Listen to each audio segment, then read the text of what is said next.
สวัสดีครับยินดีต้อนรับสู่ช่อง ATS Channel นะครับกับพบกันอีกครั้งการ reaction ครับผมวันนี้พี่แฮมจะ reaction กันต่อนะครับผมกับ My Only 12% นะครับผมหรือรุนรัก 12% นะครับ EP ที่ 3 แล้วนะครับผม EP นี้เรารู้สึกว่า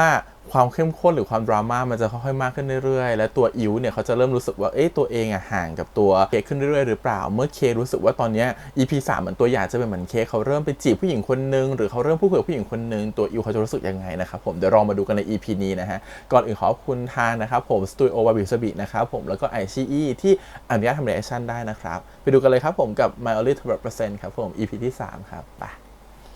งั้นวันนี้เลิกเรียนได้จ้ะ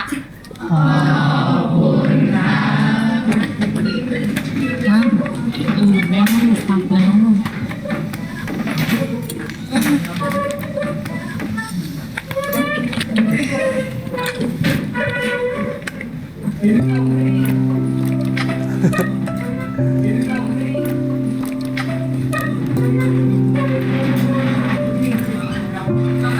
วันนี้ไปกินไหนดีอ่ะพูดบ่อยเร็วอ่ะไปโรงอาหารไหมเราคนยังไม่เยอะอยากกินสุกี้ร้านป้าพอดีอิวว่าไงอ่ะไปโรงอาหารก็ได้โอเคป่ะเร็วอิวเดี๋ยวคนเยอะเร็ว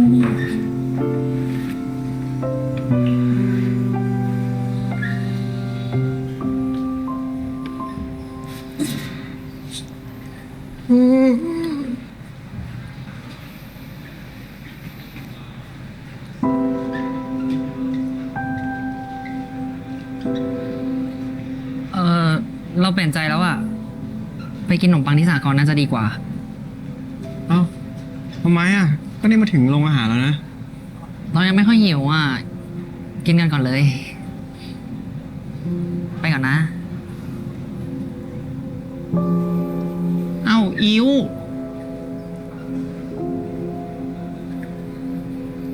กินในขนมปังสากรณ์อ่ะไปกินสุกี้กัน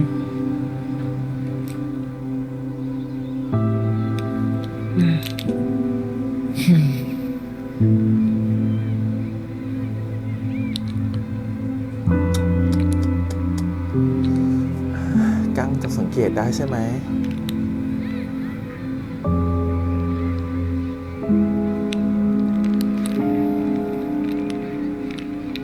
อิวอืมเป็นไงบ้างไหวไหมที่ป่วยหายยังก็หายแล้วนะ แต่ว่าก็กินยาอยู่อะ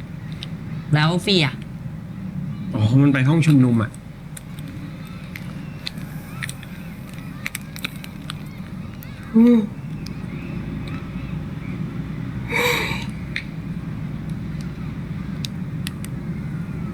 ทำไมวันนี้ดูง่วงๆอะกังเห็นคาบเช้าก็ฟุบแบบทำอะไรมาปะเนี่ย เมื่อคืนดูหนังเด็กอ่ะหนังอะไรอ่ะหนังที่ฉายในช่องทีมมูฟวี่ไงเขาเอาหนังดีๆมาฉายอ่ะสงสัยวันนี้เราก็นอนดึกอีก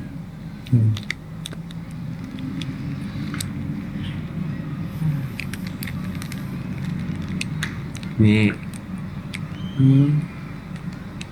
พอเราอ้ายกับมันอ่ะหมายถึงใครเค้กไง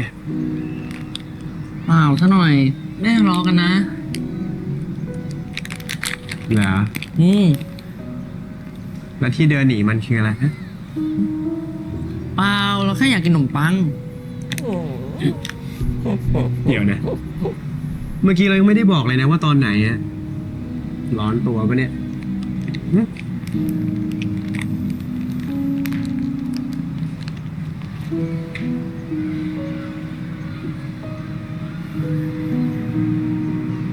แล้วกินแค่นี้เนี่ยจะมีแรงสอบสมรรถภาพไหมฮะมันไม่อยากสอบเลยอะก้องไม่ได้กินไปเยอะๆเลยเร็วไม่มีแรงนะแค่คิดก็หมดแรงแล้วเนี่ยกินกันไปเยอะเลยแล้วหมวดนี้ไปซื้ออันใหม่ด้วยนะนี่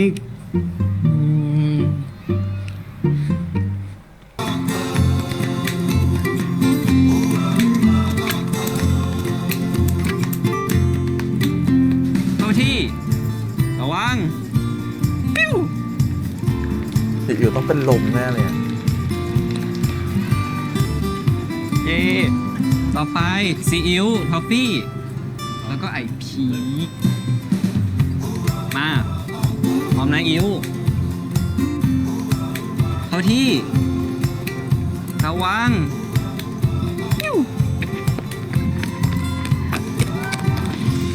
เฮ้ย เฮ้ยอย่ามุ่งไปตามกูที่ห้องพยาบาลด่วนเลยเร็วเฮ้ยพวกมึงมียาดมปะไม่ใช่เอามาไปก่อนไม่มี ก็ไม่มีว่ะ มายังคุณครูมายังไม่ต้องมุงนะครับไม่ต้องมุงเร็วไปตามครูที่ห้องพยาบาลกันด่วนเลย โอเคไหมอิว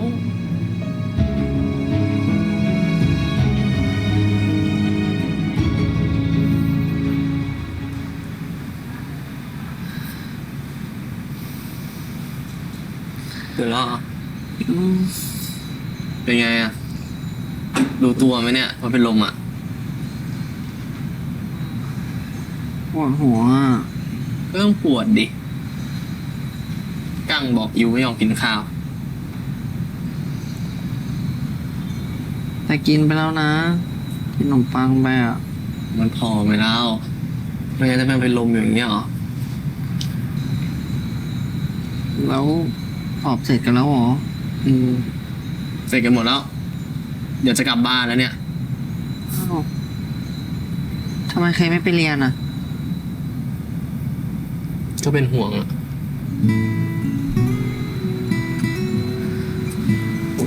งั้นไปเรียนเลยดีกว่า ไม่ต้องเลยไม่ต้องนอนลงไปนอนไป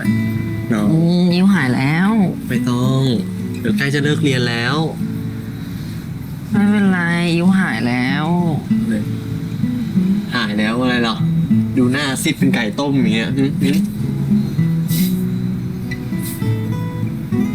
แล้วนี่กี่โมงแล้วอ่ะ บ่าย 2 กว่าแล้ว อ้าวแล้วทำไมเค้กมาอยู่นี่ได้อ่ะครูไม่ไล่ไปเรียนเหรอ จะเรียนมาแล้ว นี่ขอครูมาเข้าห้องน้ำเลยแวะมาหาแป๊บเดียว มานั่งแป๊บเดียวเดี๋ยวก็ตื่นแล้วเนี่ยแล้วเดี๋ยวรอนี่นะ เดี๋ยวเคต้องกลับไปห้องเรียนละ เดี๋ยวไปเลิกเรียนแล้วเดี๋ยวมารับ งั้นเดี๋ยวไปเจอกันที่ป้ายรถเมล์เลยก็ได้ ไม่ต้อง เดี๋ยวมารับใช่ไหม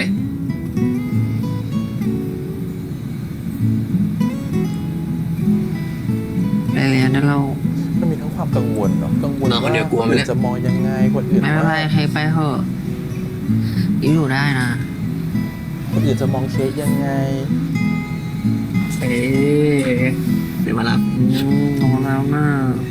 เค้กไปเรียนได้แล้ว น้ำตาไหลทำไมเนี่ย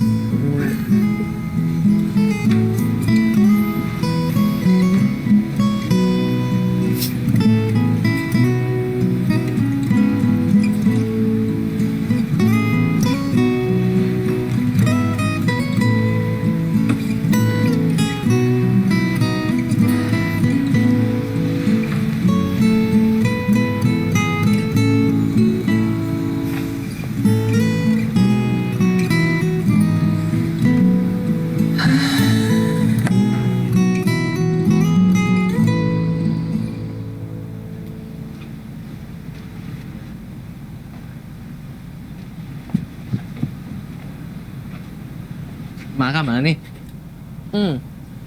มากลับมาแล้วอ่ะ งั้นเดี๋ยวอยู่เข้าบ้านก่อนนะ ค่อยไปเอาของที่บ้านเค้ก ไม่เป็นไร เดี๋ยวเคเอามาให้ วันนี้เดี๋ยวนอนด้วย ทำไมอ่ะ ก็มีเรื่องจะคุยด้วยแล้วเดี๋ยวกินข้าวเสร็จแล้วเดี๋ยวเจอกัน เดี๋ยวเค้ก คืนนี้ว่าอิวว่าจะดูทีมูวี่อ่ะ ไม่วางคุยหรอก ยูดูด้วยเหรอ มันมีแต่หนังนะไม่มีการ์ตูน อิวจะดู เค้กไม่ต้องมาหรอก เดี๋ยว เค้กดูด้วยดีกว่า เออ ชอบดิ มันมีความลุกตื้อ แล้วเดี๋ยวเจอกันนะ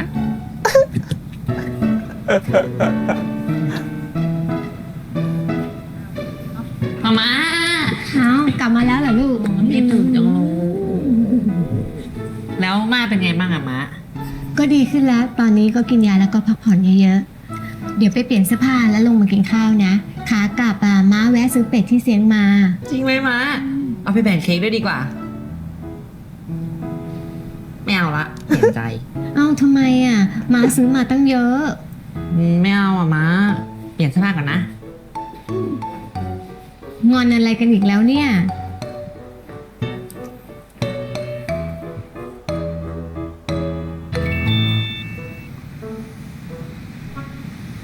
วันนี้เป็นหนังไทยอ่ะหนังผีด้วย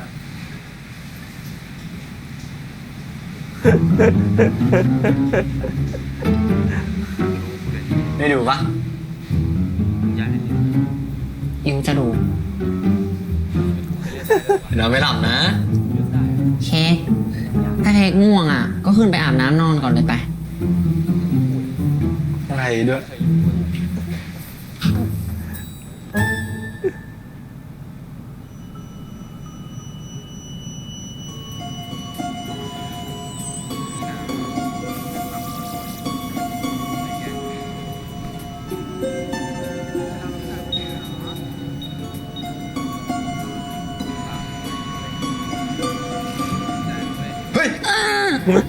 เค้ก เล่นกับธรรมชาติมากเลยอะ เลิกดูไหม ไปนอน ไม่เอาอ่ะอิวอยากดูจนจบ ดูอะไรอ่ะ มือปิดเต็มหน้าขนาดนั้นอะฮะมานั่งข้างเคียงไหม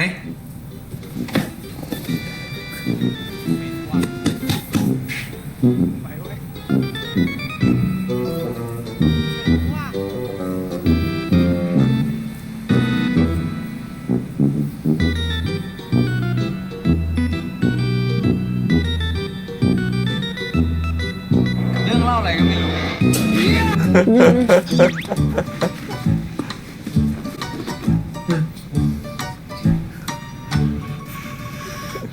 ทีมมูฟี่สมัยนั้นไม่สุดยอดเลยเนาะอยู่มาหลายปี ไม่รู้ว่ากลัวขนาดนี้ดูทำไม เป็นไรเคียงทำอะไรให้งอน ไม่ได้งอนทั้งหน่อย ไม่ได้งอนแล้วเป็นไร เป็นไร ไม่รู้ เลิกหลบหน้าก่อนนะรู้ไปแล้วนะครับมาทะเลาะกันโอเคไหม เราไม่เคยทะเลาะกันสักหน่อย ก็ไม่มีอะไรให้ต้องทะเลาะกันนี่จริงปะล่ะ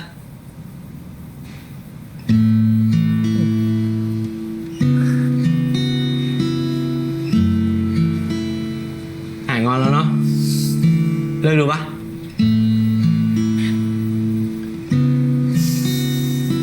ไปดูไหม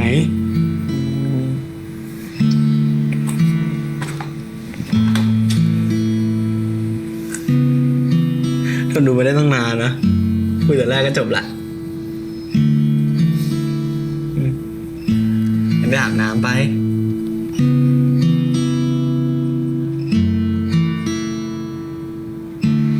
เค้กเรานั่งห้องน้ำหน่อยดิ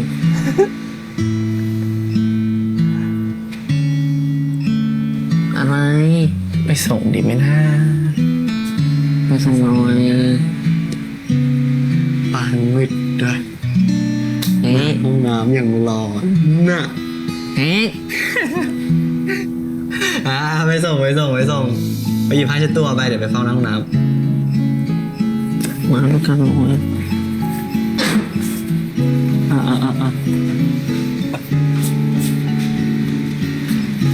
ำเฮ้ยเอาข้างหลัง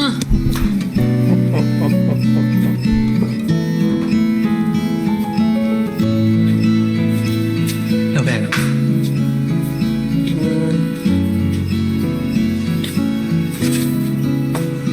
เค้กเดี๋ยวอิวแง้มประตูไว้นะ ห้ามไปไหนนะ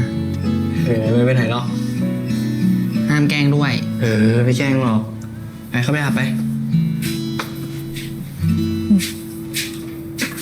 รอตรงนี้นะเนี่ยเค้กตั้งแต่ยังไม่เข้าไปเลยอ่ะ ไปเข้าไปอาบไป ทั้งหัวใจฉันให้เธอ เธอคนเดียวรู้ไหมคำว่ารักฉันเก็บเอาไว้ให้เธอ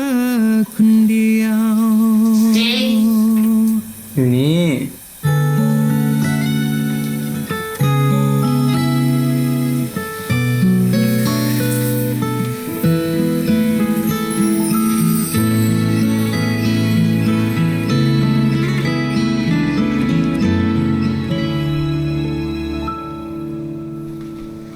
เสร็จแล้วเหรอ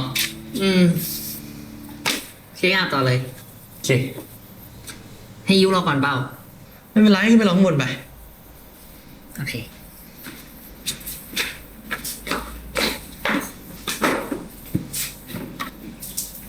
บ้านก็แบบนี้นะคนจีนโบราณเนี่ยแบบอาบน้ำรวมกัน ห้องน้ำรวม เดี๋ยวเหรอเชียวใช่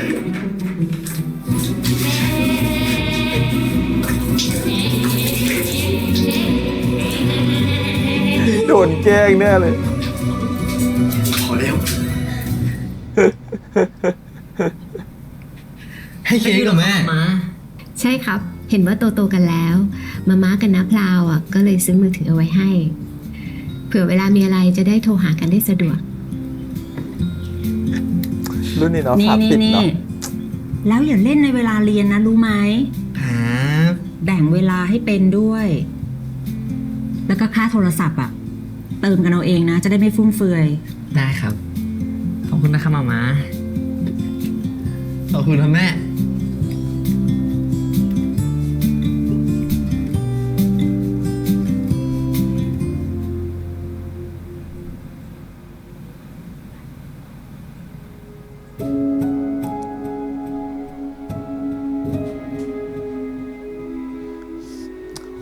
คือยูไม่รู้จะคุยกับใครใช่ไหม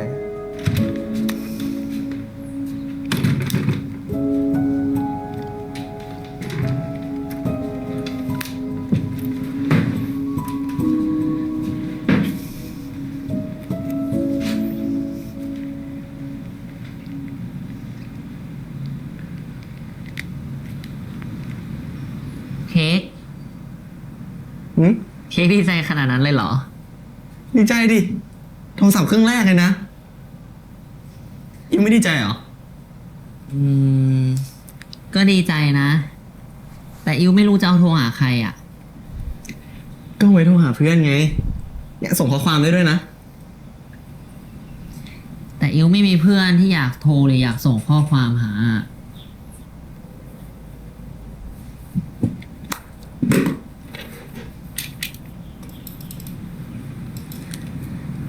เค้กจะเล่นเกมเหรอ เปล่าแค่คุยเอ็มอ่ะนะพี่ลินไว้นัดไว้6 โมงอ่ะ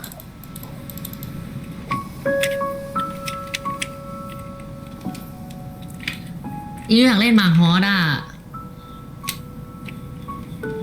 หมายความตอนนี้นะ อยากเล่น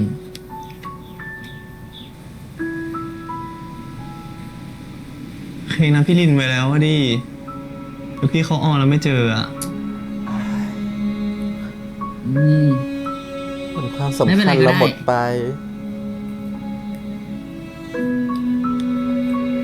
เดี๋ยวอีกสัก1-2 ชั่วโมงเค้กเล่นด้วย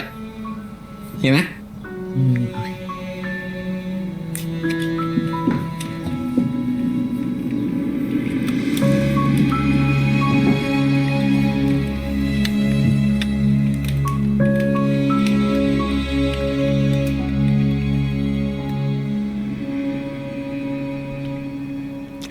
เกิน1-2 ชั่วโมงแล้วมั้งเนี่ย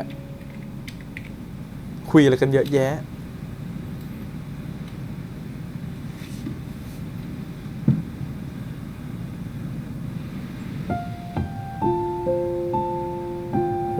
2 ชั่วโมงพอดีเลย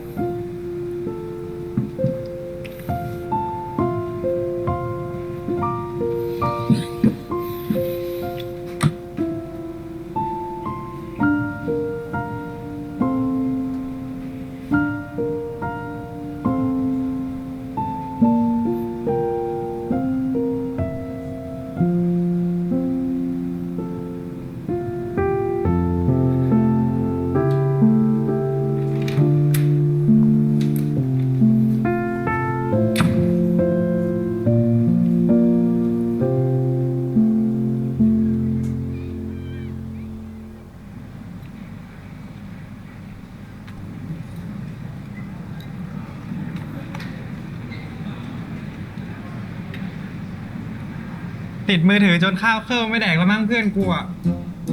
โห มึงก็ไปว่าเพื่อนในพีค กูว่ามันอะไม่ได้ติดโทรศัพท์หรอก แย่รอเสริ ไม่ ม ติดโทรศัพท์ แล้วติดอะไรวะกูว่าแม่งก็คงติดคนในโทรศัพท์มากกว่าว่ะมึง พวกมึงนี่ก็เก่งนะ หมายถึงรู้ทันเก่ง เสือกเก่งเสือกเก่งจริงเลยเพื่อนกูเนี่ย แล้วมึงไงตาคืนนี้ไม่นอนบ้านกูปะ ไปดิกูแม่งนัดอย่างเช้าเลย เดี๋ยวกูไปสาย แล้วไงจะไปพร้อมกูหรือตามไปทีหลัง เดี๋ยวตามไป ที่บ้านกูไปส่งตอนเย็นอ่ะ เออ ไม่เอาจะว่าเอาดีกว่า พวกมึงไปหาพี่ลิงก่อนนะ ข้าวอ่ะ ฮะไม่แดกแล้วฝากหยิบจานด้วยเจอกันหนังบอลเว้ย เจอกัน มีความรักก็ดีอย่างนี้แหละว่าทำไมวะพิเศษไข่จ่ายเท่าเดิมหรือกูตีมือหักกูจองไม่เอากูหยิบก่อนนะก็ขอเงินนะกูอยากกินไข่อ่ะมึงมีไข่ต้มแล้วว่ากูอยากกินไข่ดาวกูหยิบมึงไข่แดงมาแต่งแล้วเนี่ยข้าวคนนิดเดียวเองมึงมีไข่ต้มแล้วว่า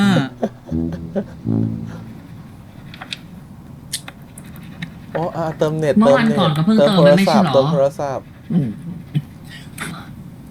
หมดแล้วอ่ะ ทำไมหมดเร็วจัง เช็คโทรส่งข้อความเยอะอ่ะ แต่นี่สมัครโทรฟรีหลัง4 ทุ่มไปละ แล้วนี่ต้าจะมากี่โมงอะ เห็นมันบอกว่า จะกลับไปเอาของที่บ้านก่อนอ่ะ น่าจะตามมาอีกสักพักมั้งข้อความเต็มอีกแล้วว่า ก็ลบสิ ไม่เอาเค้กเสียดายอ่ะพี่ลินส่งมาน่ารักทุกข้อความเลย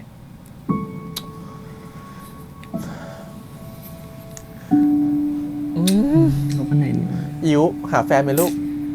วันนี้เค้กต้องจัดกระเป๋าแล้วนะพรุ่งนี้ไปค่ายแล้วนะรู้ไหม น่ารัก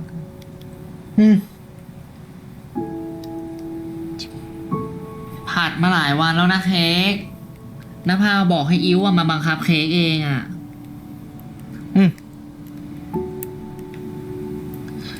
เค้ก สมัยก่อนข้อความนิดๆหน่อยก็เต็มไปแล้วมือถืออะ ฮะเสียงดังไหมอ่ะ ก็เค้กมัวแต่สนใจมือถืออะอิ๊วถามอะไรไปเค้กก็ตอบมั่วๆถ้าไม่สนใจอีกอะอิ๊วจะกลับบ้านแล้วนะ ไม่สนใจโทรศัพท์แล้ว ไหนใส่กระเป๋าเลยปะ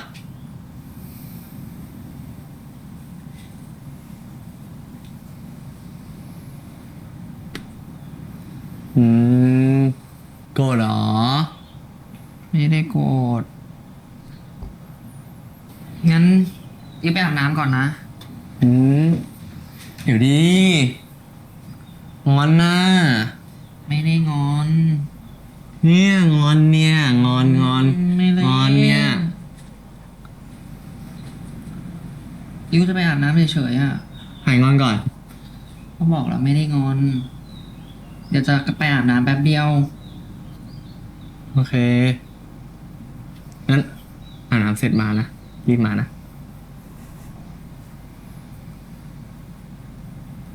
พี่เรน งั้นอิ๊วไปก่อนนะ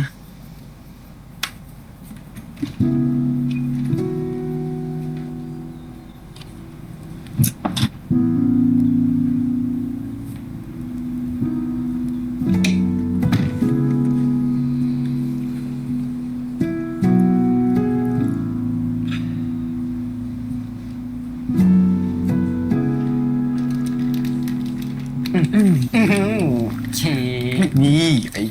เตรียมของคมไหมนะ เสื้อกับกางเกงอย่างละ4 ตัว ไอ้เย้ มันขาดอะไรเลยอ่ะ กูอ่อนให้กูหลับตาให้ข้างมึงกล้าพูดมึงดูเลือดมึงก่อน อ่ะ โอ้อ่อนให้เฉย ไฟฉายไง เดี๋ยวมึงนะ เค้ก เค้ก เค้ก หลบโยกย้ายใส่ตะโพกเป็นไงล่ะมึง เค้กมีไฟฉายไหมอ่ะ ไปฉายเหรอ น่าจะอยู่ในตู้เนี้ยไอ้สันนี่จุดโอกาสนะมึงกูแย่ ในตู้นี้ใช่ปะ กูแย่ สนใจอิ๊วหน่อย อิวหาดิ ไหนอ่ะชั้นล่างชั้นบนอ่ะ อยากไปเล่นมาริโอ ไม่เห็นมีเลยอ่ะเค้ก สนใจหน่อย ไม่เห็นมีเลย อะไรครับอยู่ปะโอ้ยเค้กมองไม่เห็น อิวหาไม่เจออ่ะ เดี๋ยวเค้กไปหาเองก็ได้ เอ้ยงั้นเค้กมาหาเองนะอิวไปพับผ้าก่อน ได้ครับ เค้กเฮ้ยอย่าโกงดิตะกี้กูกดไม่ได้อ่ะมึงทำปะเนี่ยไม่เก่งเลย เมื่อกี้ก็จะพูดอยู่เลยนะว่าเวลาแฟนมีคนอื่นหรือว่าแฟนคุยกับคนอื่นเนี่ยก็เหมือนคล้ายๆกับแฟนมีเครื่องเล่นเกมอ่ะ นี่คือใช่เลย คือสิ่งที่ดึงดูดเราเป็นแฟนเราไปได้คือเนี่ยมีเครื่องเล่นเกม ผู้ชายมีไม่กี่อย่างหรอกที่ดึงดูดได้ แต่ถ้ามึงแพ้ เค้กอิวเตรียมมาให้หมดแล้วนะ กูทำไงวะบึ้มไปเลยแล้วกูแค่ตบ เค้ก มึงสนใจอิวฮะ อย่าลืมมาดูด้วยนะ โอเคได้ครับ เมื่อกี้เครื่องเล่นเกมแบบเป็นชูอ่ะ เฮ้ยยุ่ง เค้ก ยุ่งกูตบยุ่งไม่เสร็จยุ่งให้ เสร็จกู เค้กครบแล้วนะ ให้สนใจเพื่อนหน่อยดิ ครบแล้วนะเหลือแค่ไฟฉายอ่ะ โอเคเดี๋ยวเค้กหาเอง มาอิวนอนแล้วนะ เสร็จกู อิวนอนแล้วนะ อิวปิดไฟใหญ่ได้เลยนะเดี๋ยวเค้กเล่นเงียบ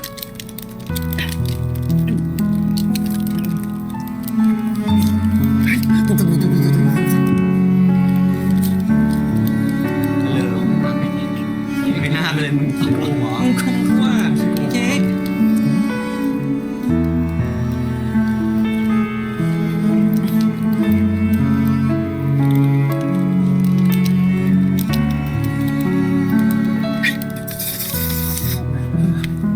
ครับ รีบๆนอนกันนะ อันนี้นะ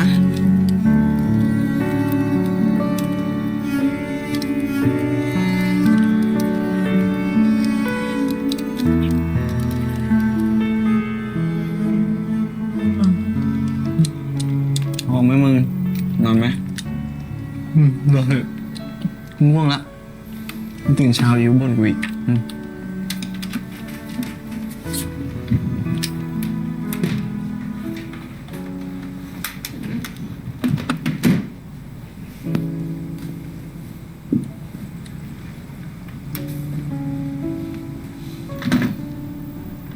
พวกมึงนี่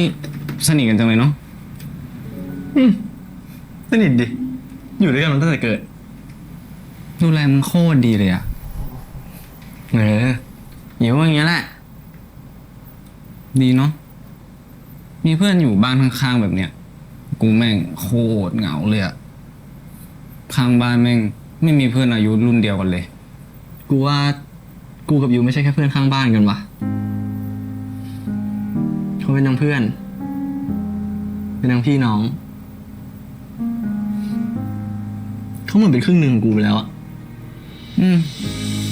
กูเชื่อไปนอน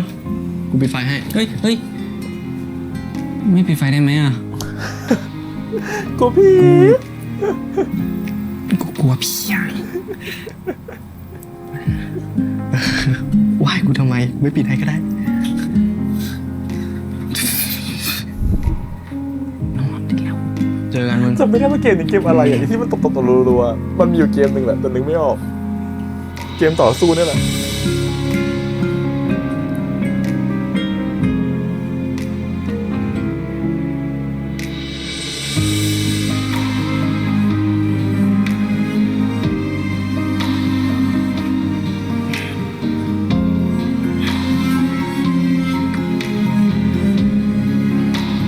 เพื่อนไม่สงสัยเลยเนี่ย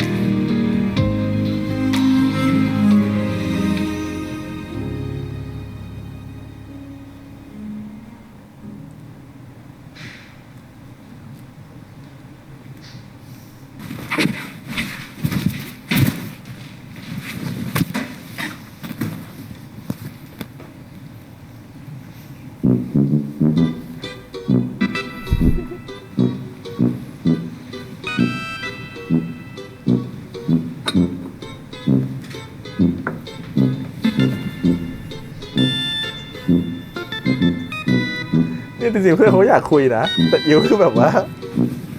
คือเกรงมาก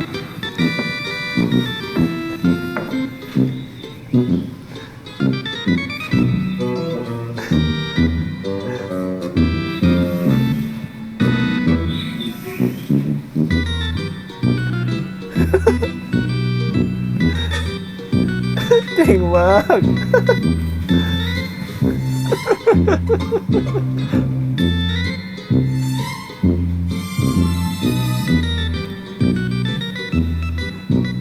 อึดอัดมากอะ เค้กยังไม่ลงมาเหรอต้า มันยังอาบน้ำไม่เสร็จอะเรา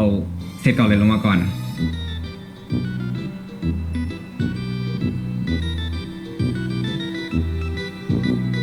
อร่อยดีเนาะ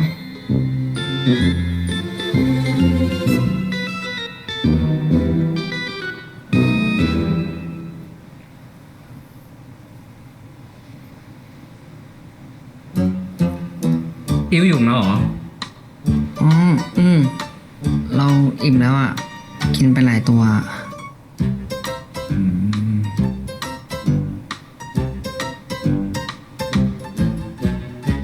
มันเก่งไม่รู้จะทำยังไงดี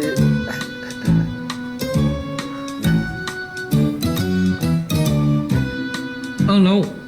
กระเป๋าอีวะ นี่ไง กระเป๋า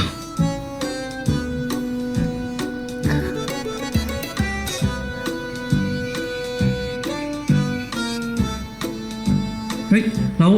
อิ้วอยู่หมู่อะไรอ่ะหมู่เดียวกับเค้กป่ะ ใช่ เราอยู่หมู่เดียวกับเค้กอ่ะ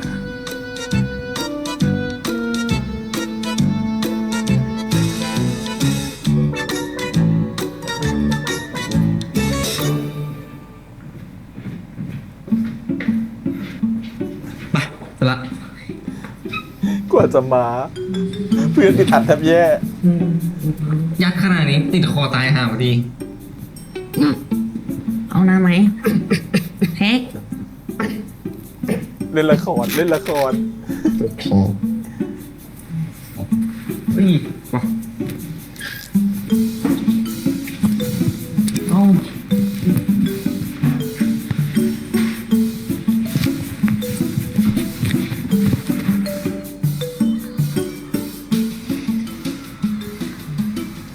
โอ้ยฟิลนี้เลยอะ เล่นอะไรวะ รถร้อนๆชิงสักทัวร์ เฮ้ย ไปเข้าค่ายลูกเสือ โคตรง่วงเลยว่ะไม่รู้แม่งจะนัดเช้าทำไมวะ เมื่อเช้าดิแม่ง กูโคตรไม่อยากจะตื่นเลยว่ะ แต่มึงมาสายสุดเลยนะ เนี่ยไม่ได้นอนเลยมึงอ่ะชวนกูเล่นเกมเมื่อคืนเลยเค้ก โอ้โหเอาดีๆ เอาดีๆ มึงอะแพ้กูเป็น10 รอบแล้วก็บอกเอาใหม่อยู่นั่นน่ะเชี่ยนี่ยังเล่นเกมโคตรกากเลย แพ้มึง เชี่ยนี่เอ้ย พวกมึงเอายาสีฟันมากันปะ กูก็กลับมายืมอ่ะ บ้านมึงก็มีตังค์ซื้อบ้างอะ ซื้อเองเลยดิ เชี่ยกูแม่งเอามาแต่แปรงไม่มียาสีฟัน ผู้ชายเลยฟิลนี้เลย มีปะ กูเหรอ เออ แฟนกูยังไม่มีเลย โอ้โหเชี่ยนี่ไอ้เค้กเมื่อคืนมึงได้แปรงปะเนี่ยนอนบ้านกูอะ เค้กกูรอเล่นไม่ล่ะ ไม่ต้องมาคุยกับพวกกูเลยนี่ รอเล่นไอ้เค้กมีซีอิ๊วจัดกระเป๋าให้เมื่อคืนเห็นใส่เข้าไปอยู่ มีไหมวะ สบายสัตว์มาจากกระเป๋าเองอะ พวกมึงพูดมากไม่ต้องยืมไม่ต้องยืม เชี่ย ตื่นมาตอนเช้ากูไปหามึงคนแรกเลยหนุ่มหวาน โอ้โหมึงไปรอข้างๆแม่งเลยมาเจอตีนกูก่อนนี่มาเจอตีนกูก่อนนี่กูดกหวานมึงมาเจอตีนกูก่อนนี่มานี่ก็มาดิ เวลาไปนะสบู่ก็ไม่เอาไปแชมพูก็ไม่เอาไป เอา ยาสีฟันก็ไม่เอาไป นั่นแหละ เนี่ย เอาแล้วทำไมอ่ะพี่ตื่นสายเหรอ แม่ปลุกเราเผลอหลับต่อดิมันนึกว่าจะมาไม่ทันแล้วเนี่ยรถโคตรติดเลยอ่ะไม่เป็นไรหรอกถ้าสายก็ขับตามไปเป็นปีที่แล้วเลยพ่อเอาตายปีร้อนมากเลยอ่ะ รีบๆขึ้นไปเดี๋ยว ไป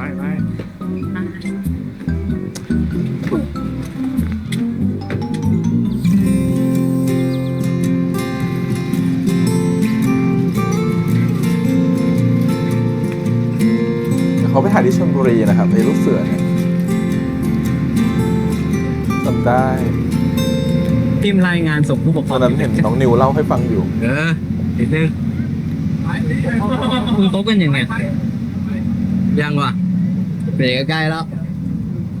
รอใครตัดลิบบิ้นครับเราพ่อ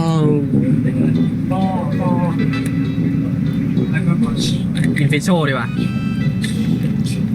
มึงว่าอิวไม่ชอบอะไรกูเปล่าวะ ไม่ทำนะก็ตอนเช้ากูคุยกับอิวอะถามคำตอบคำมองหน้ากูยังไม่มองเลย ผิดมากเขาอย่างเงี้ยคุณไม่เก่งแต่จริงๆก็เป็นห่วงเขาเหมือนกันนะ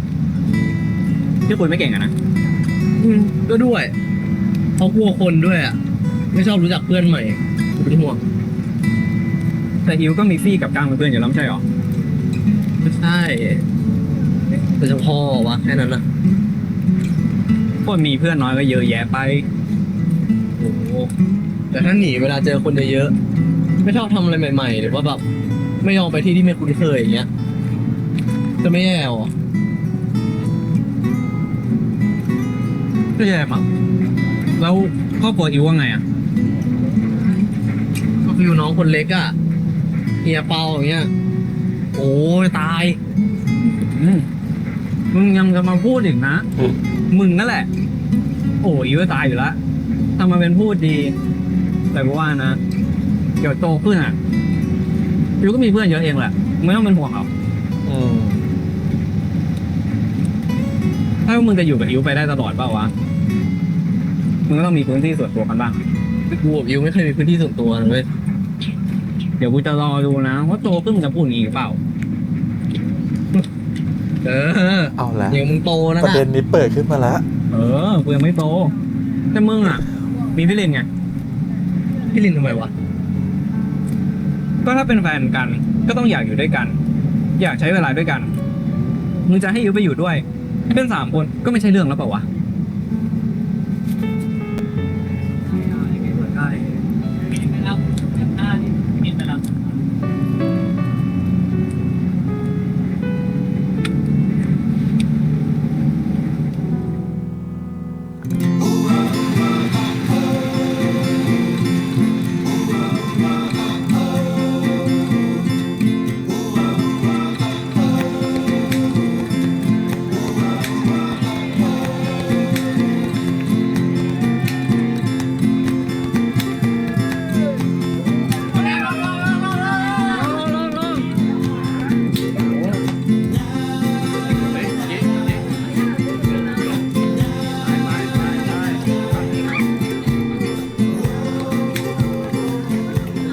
ครับ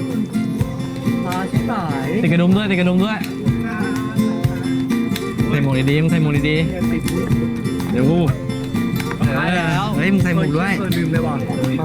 มาใส่หมวกก่อนโอเคไปไม่เห็นเลยว่ะไอ้พี่ก็มาเดี๋ยวกูถือให้ไป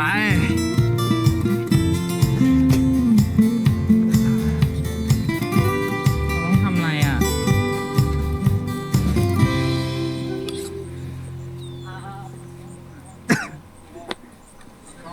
เอาปากครบยัง เอาอะไรเพิ่มบอก โอเค ไม่ต้อง โอเค ยกเอง เอ้า อยู่ยกไม่ไหวแล้ว ได้ แล้วไม่มาทำตรงเนี้ยไม่ไปช่วยเขาทำไข่เจียวอ่ะ ตรงนู้นคนเยอะแล้วอ่ะเค้ก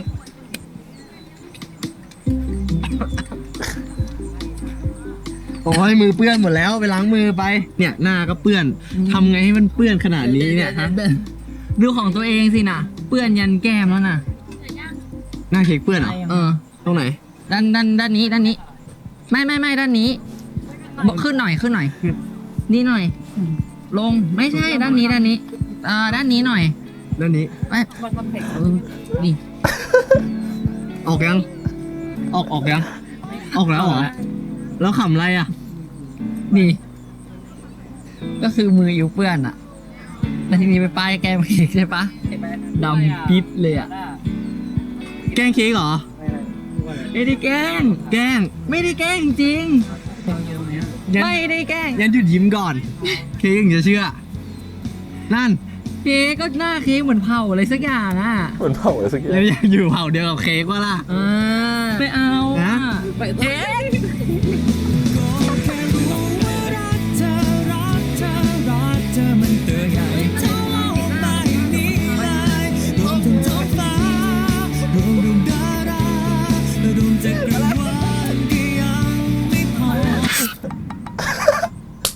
จ้าไม่อ่ะเป็นนี่เป็นนี่คิดว่าอยู่กัน2 คนไงวะ เอ็นดูว่าตัดฟ้าผิดปุ๊บเหมือนกับคนอื่นมองว่าแบบมึงอะไรกันอยู่2 คนเนี่ย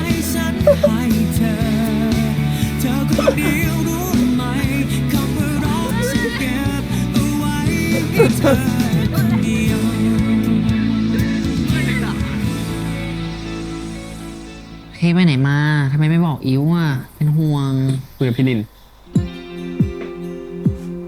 เป็นไรอิวยังสำคัญสำหรับเค้กอยู่ไหมอิวสำคัญสำหรับเค้กเสมอนั่นแหละสำคัญตลอดเลย ไม่มีตอนไหนไม่สำคัญเลยนะรู้ไหม มานั่งรอมันแบบนี้ทุกวันไม่เบื่อหรอ ไม่เป็นไร เรารอได้ เราอยากรออ่ะ อยู่แบบนี้อ่ะสบายใจแล้ว วันนี้เราชื่อแซนนะ เอาละเว้ย เอาละเว้ย เอาละเว้ยEP นี้ต้องพูดกับว่ามีเกสเป็นสุดยอดนะครับผมเป็นพาโรดี้ เข้ามาในหนังผี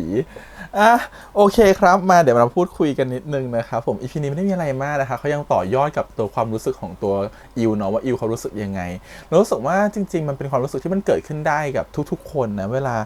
ทีนี้เราต้องบอกก่อนว่าความสัมพันธ์แบบนี้มี2แบบมันมีความรู้สึกแบบมันเกินเพื่อนไปแล้วกับความรู้สึกมันจะเป็นเพื่อนกันอยู่แต่มันสนิทกันมากนะฮะเอาแบบเป็นเพื่อนกันอยู่สนิทกันมากก่อนเป็นเพื่อนกันอยู่สนิทกันมากเนี่ยความรู้สึกของตัวเค้กกับอิวเนี่ย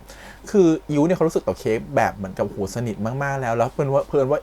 เค้กเนี่ยก็เป็นเหมือนกับส่วนหนึ่งในชีวิตเขาเหมือนกันเพราะฉะนั้นน่ะการที่ตัวอิวเขาเป็นคนที่เขาคุยกับคนยากเขาเข้าหาคนอื่นยากเขามีเพื่อนจริงๆอยู่แค่อะทอฟฟี่กับก้างเนาะการที่เขาไม่มีคนอื่นเลยเนี่ยมันทำให้รู้สึกว่าเขาก็ผูกพันกับตัวเค้กแบบเขาแยกขาดกันไม่ได้พอวันหนึ่งที่เขาอยู่ด้วยกันมาตั้งแต่เด็กจนถึงปัจจุบันเนี่ยมันกลายว่าพอเค้กได้ไปเจอใครอะไรใหม่ๆหรือเจอโลกใหม่ๆแล้วเขาเริ่มใช้เวลากับสิ่งอื่นมากขึ้นโดยที่ใช้เวลากับตัวอิวน้อยลงเนี่ยอิวก็จะรู้สึกว่าตัวเองกำลังขาดอะไรไปบางอย่างตัวอิวกำลังสูญเสียอะไรไปบางอย่างแล้วตอนนี้มันกำลังจะเกิดขึ้นกับอิวในแบบนั้นอย่างเงี้ยซึ่งตรงนี้แหละเรารู้สึกว่าอันนี้มันเป็นไปได้2 เวย์คือถ้าอิวเนี่ยคิดกับเคเป็นแค่เพื่อนนะ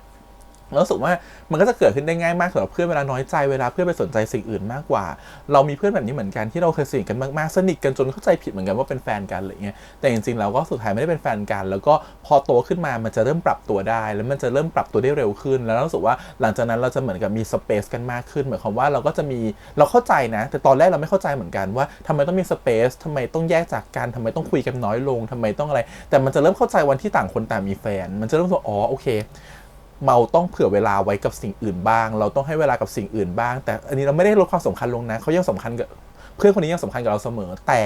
บางทีทุกๆคนมันมีพื้นที่ส่วนตัวของตัวเองทุกคนมันมีพื้นที่ให้กับหลายๆเรื่องของในชีวิตของตัวเองเพราะฉะนั้นเราจะเริ่มรู้ว่าอ๋อแค่นี้คือพอดีแค่นี้คือพออะไรเงี้ยมันทำให้ตอนแรกๆก็มีความแบบนี้เหมือนกันคือน้อยเพื่อนมากความรู้สึกคือเพื่อนไปมีแฟนแล้วเราแบบนู่นนี่นั่นแต่พอเรามีแฟนบ้านจะเข้าใจว่าอ๋อว่ะวันที่เรามีแฟนก็เหมือนกับที่เขามีแฟนนั่นแหละต่างคนก็ต่างมีเวลาในส่วนของตัวเองเหมือนกันมันจะรู้ว่าโอเคงั้นเจอกันแค่นี้พอนะคุยกันประมาณนี้พอนะบอกกันทุกเรื่องได้เหมือนกันคุยกันทุกเรื่องได้เหมือนเดิมแต่เราเจอกันน้อยลงเรารู้ว่าแค่นี้พอแต่เรารู้ว่าใจเราถึงกันเพราะฉะนั้นเรารู้สึกว่ามันก็จะมีสเปซของมันมากขึ้นไม่ต้องเจอกันทุกวันไม่ต้องตัวติดกันทุกวันอะไรอย่างเงี้ยอันนี้คือสเต็ปของการเป็นเพื่อนเนาะแต่เราเชื่อว่าทุกความสัมพันธ์แบบเนี้ยมันจะมีจุดรอยต่อเหมือนกันแล้วมันก็จะคล้ายกับอิวกับเค้กตอนนี้อีกแบบนึงเลยถ้าสมมติอิวชอบเค้กเลยซึ่งว่าอิวเนี่ยยังไม่เข้าใจตัวเองเหมือนกันว่าความรู้สึกที่เขามีต่อเค้กเป็นอะไรแต่แค่เค้กมันเป็นส่วนหนึ่งของชีวิตเขาอะแล้ววันนี้เขาก็จะสูญเสียไปเขายังไม่ได้นิยามมันหรอกว่าสิ่งนี้เรียกว่าความรักสิ่งนี้เรียกว่าเพื่อนหรือสิ่งนี้เรียกว่าอะไรเพราะฉะนั้นถ้ามองในมุมว่าเนี่ย go forward ว่าต่อไปเขาจะเริ่มรู้ตัวว่าสิ่งที่มันเกิดขึ้นกับความรู้สึกเขาในตอนนี้มันเป็นความรักเรื่องมันจะเปลี่ยนไปแล้วมันจะไม่ใช่ความรู้สึกของการที่ว่าเราจะปรับตัวได้แล้วมันจะไปอีก2ทางคือ1คือเราต้องตัดใจว่าความรักครั้งนี้เป็นไปไม่ได้หรือ2คือเราจะสู้ต่อแล้วรู้สึกความรักครั้งนี้จะเป็นไปได้คืออันเนี้ยมันต้องอยู่ที่ตัวเค้กด้วยแล้วว่าเค้กจะ react กลับมากับความรู้สึกนี้ของอิวแบบไหน แต่ตอนนี้มันยังไม่ไปถึงจุดนั้นเนาะแต่เรื่องกำลังพาเราให้ไปเห็นจุดนั้นว่าเนี่ยตอนเนี้ยตัวละครมันเริ่มเดินทางมาเรื่อยๆมันเริ่มเติบโตขึ้นมันกำลัง coming of age เนาะมันกำลังเรียนรู้ว่าถ้าเราโตกันต่อไปความสัมพันธ์เราจะเป็นแบบไหนเราเชื่อว่าถ้าให้มันเป็นสูตรสำเร็จเรื่องนี้อาจจะจบแบบมีความสุขเนาะความรักที่มันมีตั้งแต่เด็กเป็นรักแรกเป็นความผูกพันตั้งแต่แรกจนกลายเป็นความรักที่มันปลายทางมันสวยงามแต่ถ้าเขาเล่นกับชีวิตจริงๆนะเราเชื่อว่าอันนี้มันคือแบบ 0.1% หรือ 0.01% ที่จะเกิดแบบ in case ว่าเราจะรักกันในตอนโตเรากลัวว่าตอนจบมันจะไม่ได้รักกันมากๆเลยกับเรื่องนี้นะคะถ้ามันเป็นความจริงอะเรารู้สึกว่านี่มันคือการ coming of age แบบหนึ่งให้เรารู้ตัวว่าความรักครั้งนี้มันอาจจะไม่สมหวังนะแต่เราได้เรียนรู้ว่าเราการรู้สึกยังไงแล้วเรียนรู้ว่าณวินาทีหนึ่งเรามีความรักณโมเมนต์หนึ่งเรามีความรักเรารู้สึกดีกับใครบางคนอะไรเงี้ยเราเลยไม่แน่ใจว่าพี่คุณนิวเขาจะดีไซน์มาแบบไหนเนาะแต่เราก็คาดหวังนะในเมื่อมันเป็นบริบทของซีรีส์หรือมันเป็นวายเนี่ยแล้วเขาคิดว่าด้วยความที่เขาคงไม่ได้ให้มันดราม่ามากเกินไปอะไรเงี้ยเขาอาจจะจบแบบที่มันดูสวยก็ได้แต่เราก็อยากจะรู้เหมือนกันว่าเขาจะหาทางลงตรงนั้นยังไงหรือว่าเขาจะหาทางแบบไหนให้รู้สึกว่าตัวละคร2คนสุดท้ายมันเข้าใจกันแล้วมันก็รู้สึกว่านี่คือเรียกว่าความรักและกลับมารักกันได้ตรงนี้คือสิ่งที่รู้สึกว่าอยากจะรู้ว่าบทเขาจะเขียนยังไงต่อไปกับคู่นี้มันเพิ่ง3 ตอนเองเนาะมันเหลืออีก9 ตอนน่ะมันเป็นอะไรได้อีกเยอะแยะหมดเลยนะครับผมแล้วมันมีอีกคนใหม่ๆที่เข้ามาได้อีกด้วยความที่ตัวละครอย่างอิวเป็นตัวละครที่เข้ากับคนอื่นยากคุยกับคนอื่นยากเราชอบประเด็นนี้มากที่เขามาพูดคุยมันทำให้ตัวละครตัวนี้มันมีมิติมากขึ้นในการว่าทำไมตัวละครตัวนี้มันถึงแบบมีกำแพงเยอะแล้วทำไมตัวละครตัวนี้มันถึงยึดติดกับความสัมพันธ์นี้เหลือเกินเพราะว่าเขาเข้าหาคนอื่นยากด้วยตัวนี้ส่วนหนึ่งอีกส่วนหนึ่งคือรู้สึกคือชอบในบริบทที่เขาเล่นกับตัวเค้กที่เค้กรู้สึกว่าเราเป็นห่วงเขาจังเลยเรารู้สึกว่าตอนเนี้ยเขารู้สึกว่าเขาเข้าคนอื่นไม่ได้แต่ก็พยายามจะบอกเพื่อนทุกคนนะว่าอย่าคิดมากเลยถ้าอิวเป็นแบบนี้อะไรเงี้ยแต่ลึกๆเขาก็รู้สึกว่าเขาเป็นห่วงอิวนั่นแหละมันกลายเป็นความรู้สึกของฝั่งเค้กบ้างว่าตอนนี้สิ่งที่เค้กทำอยู่กับอิวเนี่ยมันเป็นความรู้สึกแค่เป็นห่วงความผูกพันที่อยู่ด้วยกันมานานส่วนหนึ่งของชีวิตก็จริงเป็นครึ่งหนึ่งของชีวิตก็จริงแต่มันเป็นเพราะความเป็นห่วงหรือเปล่ามันไม่ใช่ความรักหรือเปล่ามันเป็นแค่เขารู้สึกว่าเราห่วงใยคนใดคนหนึ่งมากหรือเปล่าเหมือนเป็นพี่น้องเราเหมือนเป็นคนในครอบครัวเราหรือเปล่าอาจจะเกินคำว่าครอบครัวแต่มันเป็นห่วงมากเกินไปหรือเปล่ามันอยู่ที่ความเป็นห่วงนะแต่มันไม่ใช่ความรักเพราะฉะนั้นเนี่ยตรงนี้รู้สึกว่าเนี่ยเขาเล่นกับบริบทของตัวเค้กแล้วว่าตัวเค้กมันจะรู้สึกยังไงความรู้สึกครั้งนี้พอเพื่อนมันถามย้ำกลับมาตอนที่นั่งรถไปค่ายเนาะมารู้สึกมันต้องคิดแล้วว่าตกลงแล้วเนี่ยเรารู้สึกกับเค้กเรารู้สึกกับตัวอิวยังไงนะแล้วอิวเป็นอะไรเราเป็นแค่ห่วงอิวหรือว่าอะไรตรงนี้มันทำให้รู้สึกว่าตัวละครมันคิดตัวนี้ได้อีกอย่างนึงคือประโยชน์ที่เขาคุยกันระหว่างต้ากับเค้กอ่ะมันทำให้เราเห็นว่าจริงๆแล้วว่าบางทีตัวละครอย่างเค้กก็คิดแทนอิวนะว่าคิดแทนว่าการที่อิวไม่ได้เป็นคนที่เจอเพื่อนยากคุยกับคนอื่นยากมันอาจจะเป็นทำให้อิวแบบไม่เจอใครเลยอิวอาจจะใช้ชีวิตลำบากในอนาคตเฮต้าเขาบอกว่าไม่เดี๋ยวพอโตขึ้นมันก็มีเพื่อนเยอะเองอะไรเงี้ยตรงนี้มันรู้สึกว่าบางครั้งมันทำให้เห็นว่าเราไม่จำเป็นต้องเป็นห่วงใครคนใดคนหนึ่งหรอกว่าเขาจะมีชีวิตแบบไหนเขาจะเจอเพื่อนแบบไหนแต่มันมีเพราะบางครั้งเขาอาจจะปรับตัวได้ก็ได้มันอาจจะเป็นวิถีของเขาได้การที่มีเพื่อนน้อยก็ไม่ใช่ว่าลำบากหรือการที่มีคุยกับคนอื่นไม่ได้หรือเป็นคนโรคกลัวคนก็อาจจะไม่ได้ลำบากก็ได้เงี้ยอย่าเพิ่งไปคิดแทนเขาแต่สิ่งที่เราควรคิดคือวันเนี้ยเราเป็นห่วงเขาแบบไหนเราก็แสดงความเป็นห่วงในแบบนั้นอะไรเงี้ยที่เรารู้สึกว่าเราเป็นห่วงเขาเราว่าบางทีแค่นี้อาจจะพอบางทีการเป็นห่วงใครมากเกินไปหรือการที่เอาเข้าไปนั่งในใจเขาแล้วคิดแทนเขามากเกินไปบางทีมันอาจจะทำให้เราเป็นห่วงเขาจนเหมือนกับว่าเข้าไปลุกล้ำพื้นที่ส่วนตัวของเขาก็ได้แล้วซึ่งเราคิดว่าประเด็นนี้เขาอาจจะเล่นในอนาคตว่าวันนึงเค้กเป็นห่วงอิวมากเกินไปหรืออยากจะให้รู้สึกว่าให้อิวเจอคนมากขึ้นรู้จักคนอื่นคนนี้มากขึ้นเข้าไปหาคนมากขึ้นและเป็นการเหมือนไปพุชตัวอิวมากเกินไปจนเหมือนกับไปเร่งอิวเขาไปเร่งอิวมากเกินไปจนไม่ปล่อยให้เวลามันสามารถที่จะให้อิวเขาเรียนรู้เองวันนั้นมันเหมือนกับว่าความสัมพันธ์เขาอาจจะเหมือนกับว่าทำให้เขาแตกกันมากขึ้นหรือทำให้เข้าใจผิดกันมากขึ้นก็ได้ตรงเนี้ยรู้สึกว่าเราคิดว่านิวอาจจะประเด็นนี้มาเล่นก็ได้นะในอนาคตอะไรเงี้ยของตัวละครตัวนี้ทีนี้พอมาฝั่งตัวเค้กเนี่ยเค้กรู้สึกกับอิวแบบไหนแล้วรู้สึกว่าณวันเนี้ยเค้กยังไม่รู้ตัวเองเหมือนกันเช่นเดียวกับ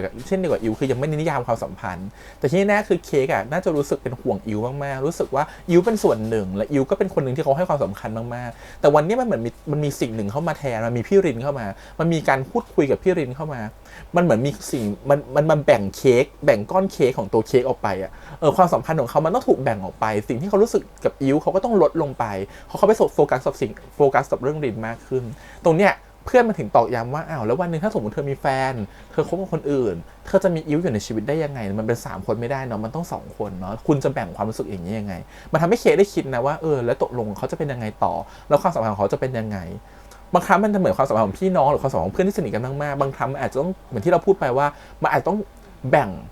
ให้มันดูไม่เกินพอดีอาจจะต้องมีเพื่อนในรูปแบบหนึ่งอาจจะต้องมีแฟนในอีกแบบหนึ่งแต่มิติ2อันนี้ไม่ควรจะมาเจอกันหมายความว่าเป็นเพื่อนกลุ่มเดียวกันได้แต่ไม่ใช่ว่าเราจะเอาแบ่งเวลาแล้วมันแบบคาบเกี่ยวกันหรือมันเอามาแบ่งกันจนไม่ลงตัวเรารู้สึกว่าอย่างเงี้ยอาจจะเป็นความสัมพันธ์ที่มันแบบอาจจะเสียได้แต่ถ้าสมมติว่าวันหนึ่งเคต้องเรียนรู้วิธีการแบ่งเวลาหรือแบ่งจัดสรรความสัมพันธ์ให้มันดีกว่านี้อะไรเงี้ยซึ่งเนี่ยมันคือ coming of age ที่ตัวละครต้องเจอแล้วเราตอนนี้เราอยู่ที่ว่าพวกเราตอนนี้คนดูก็กังวลแหละว่าตัวละครมันจะรู้สึกแบบไหนเนาะแต่ถ้าเราเชียร์อัพเนี่ยมันก็ถือว่าจริงๆเค้กอาจจะรู้สึกดีกับอิวก็ได้แต่เค้กยังไม่รู้สึกว่าตัวเองตอนนี้รู้สึกยังไงแต่ถ้ารู้สึกดีกับอิวมันก็จะมีประเด็นต่อมาอีกว่าเพื่อนๆจะรับได้ไหมเค้กจะแคร์เพื่อนๆไหมคนอื่นจะมองเข้ามายังไงตอนนี้ฝั่งอิวเนี่ยเพื่อนๆเนี่ยอย่างก้างกับทอฟฟี่เนี่ยน่าจะพอสังเกตแล้วแหละว่าอิวอาจจะแบบว่าสนิทกับเค้กมากๆหรืออิวอาจจะรู้สึกมีอะไรบางอย่างกั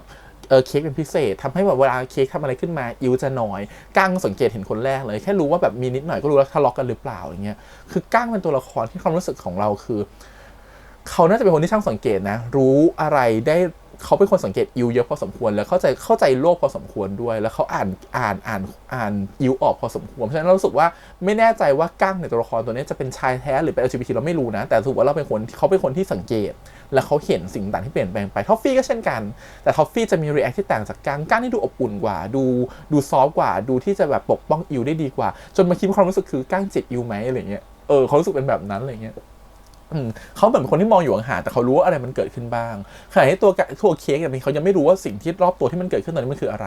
รเขารู้แหละว่าอิวคือคนสำคัญแต่เขายังไม่รู้ว่าสิ่งที่เขาทำไปตอนนี้มันทำให้อิวรู้สึกแบบไหนเขายังไม่เข้าใจมันมีแต่คนนอกที่มองเห็นเช่นกันเหมือนต้าตอนนี้ต้าเห็นแบบอิวกับเค้กกอดกันบนเตียงอย่างเงี้ยเป็นต้าเราเป็นเพื่อนก็คงจะมีความงงเนาะและยิ่งเป็นในยุคนั้นด้วยมันต้องมีความรู้สึกแบบเฮ้ยสองคนนี้มันยังไงวะมันสนิทกันมากต้าถึงพูดประโยคมาว่าแต่ต้าก็ยังไม่ได้สมัยก่อนมันไม่ได้ยาวเนอะความสัมพันธ์แบบนี้อย่างนี้คืออะไรแล้วต้าก็เป็นคนที่สนิทกับเค้กด้วยเขาคงจะไม่มารอเค้กเพราะเขารู้ว่าเค้กแบบเป็นยังไงแล้วเค้กจีบพี่รินอยู่ต้ามาเลยทวงแค่ว่าแล้วมึงจะอยู่อย่างนี้ต่อไปได้ยังไงในเมื่อมึงกำลังคุยกับพี่ริน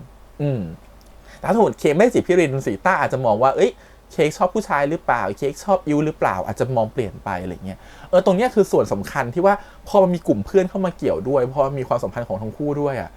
ทั้งคู่จะรู้สึกยังไงต่อไปแล้วทั้งคู่จะปรับตัวเข้าหากันยังไง EP หน้าจะเห็นชัดขึ้นเนาะวันที่อิวรอเค้กมากขึ้นและอิวเริ่มมีคนเข้ามาหาแล้วอิวเริ่มมีคนเข้ามาจีบแล้ววันนั้นน่ะต้าจะรู้สึกยังตัวแซนต้าจะรู้สึกยังไงนะครับผมก็คือเพราะว่าวันนึงถ้าเค้กมันเป็นแบบมันวันนี้เค้กมันออกไปก่อนมันไปคุยกับพี่รินก่อนแต่ถ้าวันนึงแล้วเนี่ยตัวอิวมันทำบ้างวันนั้นแหละตัวเค้กมันจะรู้สึกแล้วว่าเฮ้ยมันเป็นความรู้สึกเดียวกันหว่าแล้วฉันรู้สึกยังไงวันนั้นมันจะเป็นตัวขับเคลื่อนตัวเค้กมากขึ้นว่าจริงๆแล้วเค้กรู้สึกยังไงต่ออิวกันแน่มันต้องมีทั้งสองฝั่งเนาะแล้วมันจะเห็นภาพชัดเจนของความรู้สึกมากขึ้นอีกอย่างหนึ่งต้องชมว่าแซนต้าเล่นเป็นเค้กกับตัวน้องเอิร์ธเล่นเป็นอิวเนี่ยเราชอบการแสดงของเขามากๆเลยมันดูธรรมชาติมากมันดูลื่นไหลมากมันดูเหมือนเป็นแบบเรากำลังเห็นเด็ก2คนจริงๆเรากำลังเห็นชีวิตเราอยู่ในนั้นจริงๆรู้สึกว่ามันคือตัวของพวกเราในอดีตเลยมันคือแต่ละคนมันแทนตัวเราในอดีตสักใครสักคนนึงมันแทนตัวเราได้อย่างเงี้ยรู้สึกคือมันแบบเราดูแล้วมันดูแบบไม่ได้เป็นละครแต่มันดูเรากำลังดูแบบเรื่องราวของคนคนนึงจริงๆอะไรเงี้ยความเป็นธรรมชาตินั้นมันออกมาเยอะมากๆจริงๆแล้วเด็กๆแต่ละคนในเรื่องนี้ก็เล่นออกมาได้น่ารักมากๆอะไรเงี้ยต้องชมด้วยว่านิวกำกับออกมาแล้วว่ากำกับดีแล้วก็ลูกเล่นต่างๆการตบมุกกันอะไรเงี้ยทำออกมาได้ดีจังหวะจะโคนการตัดต่อก็ทำได้ดีนะฮะชอบฉากที่เหมือนกับว่าเมื่อกี้ตอนที่เหมือนกับทั้งสองคนแกล้งกันตอนที่เปื้อนเหมือนกับขี้เถ้าเนาะแล้วก็แกล้งกันด้วยนั่นนะแล้วก็แบบใส่เพลงลงไปมันก็เหมือนกับมูดมันดูหวานมากเลยเนาะแต่จริงๆคนอื่นที่มองเข้ามามันไม่มีเพลงอยู่ในหัวนะพอตัดมูดออกไปเป็นทอฟฟี่กับก้างมองเขาสุดแบบนี่พวกแกกำลังทำอะไรกันอยู่อะไรเงี้ยก็แบบมันก็เป็นการตัดมุกแล้วมันก็ทำให้คนดูสึกตลกดีว่ะจริงๆแล้วว่าที่เรารู้สึกอินไปกับตัวละครบางครั้งมันเกิดจากซาวด์ประกอบเนาะมันเกิดจากเพลงประกอบเนาะแต่จริงๆแล้วว่าในโมเมนต์ถ้ามันไม่มีเพลงประกอบขึ้นมาเราก็ดูแบบก็สองคนนี้ก็เล่นกันเหรอฉันอิจฉาอะอะไรเงี้ยมันก็เป็นฟีลแบบนั้นจริงๆก็ถือว่า EP นี้ทำให้เราเห็นตัวละครชัดมากขึ้นและยิ่งตอนนี้ทั้งสองคนมีมือถือแล้วเนี่ยมือถือมันทำอะไรได้เยอะมากในสมัยกันอาจจะแบบว่าคุยแชทได้อาจจะ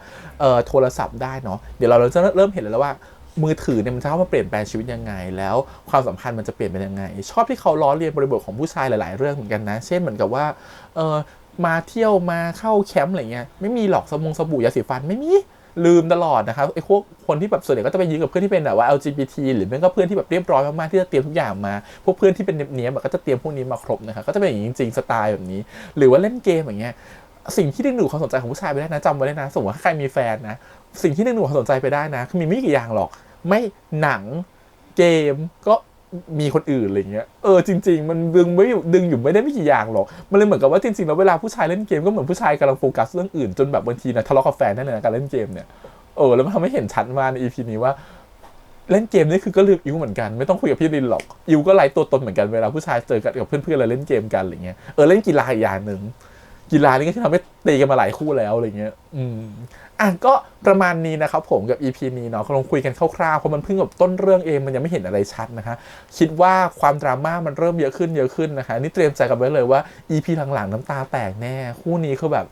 ต้องมีอะไรหลายอย่างให้แบบว่าเราน้ำตาแตกได้แน่นอนเพราะว่าด้วยความที่เนื้อเรื่องมันมาแบบนี้แล้วรู้สึกว่ามันมีดราม่าสมัยวัยรุ่นแบบเนี้ยสมัย coming of age แบบเนี้ยเยอะมากๆแล้วเราคงต้องลุ้นแบบเขาว่าตกลงความสัมพันธ์ครั้งนี้มันจะปลายทางมันจะสวยงามเหมือนที่แบบอุดมคติไหมหรือเราคาดหวังกับความสัมพันธ์แบบนี้ไหมว่าเขาจะคบกันไปได้